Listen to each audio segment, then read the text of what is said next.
అందరికీ నమస్కారం. అంతర్యామి, భగవంతుడి ఉనికి, దైవం ఉన్నాడా? శాశ్వత ప్రశ్న. మనిషి ఎప్పటినుంచో అడుగుతున్న ప్రశ్న. దేవుడు ఉన్నాడా?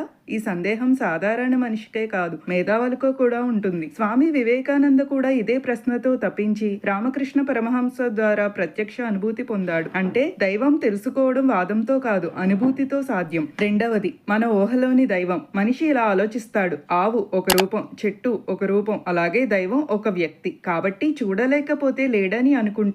కానీ ఇది తప్పు. ఎందుకంటే గాలి కనిపించదు కానీ ఉంది, మనసు కనిపించదు కానీ పనిచేస్తుంది. అలాగే దైవం కూడా అగోచరమైన సత్యం. మూడవది, సుషుప్తి అంటే గాఢ నిద్ర. గాఢ నిద్ర ద్వారా సత్యం. మనిషి గాఢ నిద్రలో నేను అనే భావన ఉండదు, ప్రపంచం తెలియదు, కానీ లేచాక బాగా నిద్రపోయాను అంటాడు. ఇది ఒక ముఖ్యమైన విషయం. అనుభవం ఉంది కానీ జ్ఞాపకం లేదు. ఇదే చూపిస్తుంది మన అవగాహనకు అతీతమైన స్థితులు కూడా ఉన్నాయి. కాబట్టి కనిపించని దైవాన్ని లేడని అనలేము. విశ్వంలో ఉన్న నియతి నాలుగవది అంటే ఆర్డర్ మాట. ప్రపంచాన్ని గమనిస్తే సూర్యోదయం సమయానికి, ఋతువులు క్రమంగా, శరీరం నియమంతో పనిచేస్తుంది. ఇవన్నీ యాదృచ్ఛికం కాదు, ఒక గొప్ప శక్తి, ఇంటెలిజెన్స్ పనిచేస్తుంది. అదే దైవం అని తర్కం చెబుతుంది. ఐదవది, దైవాన్ని తెలుసుకోవడం మార్గం. దైవం తెలుసుకోవడం సాధారణ జ్ఞానం కాదు, ఒక శాస్త్రం. గణితం నేర్చుకోవాలంటే సూత్రాలు నేర్చుకోవాలి. అలాగే దైవం తెలుసుకోవాలంటే వేదాలు, ఉపనిషత్తులు, గురువుల బోధ ఇవన్నీ అనుసరించాలి. ముఖ్యంగా బృహదారణ్యక ఉపనిషత్ చెబుతుంది, దైవం బయట కాదు, నీవే ఆ తత్వం. ఆరవది, నిర్గుణ,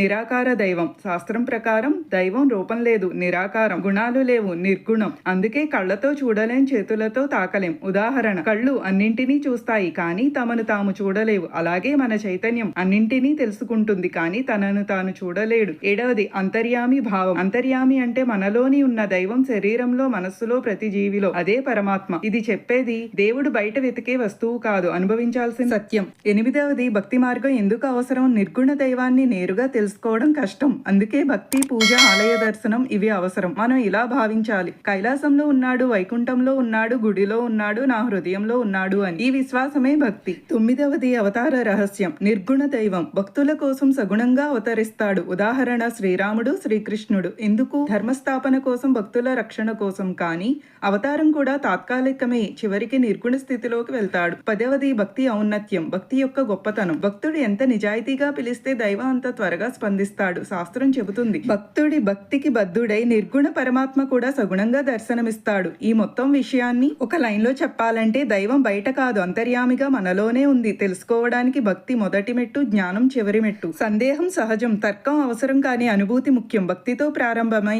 జ్ఞానంతో పూర్తయ్యే ప్రయాణమే దైవాన్వేషణ.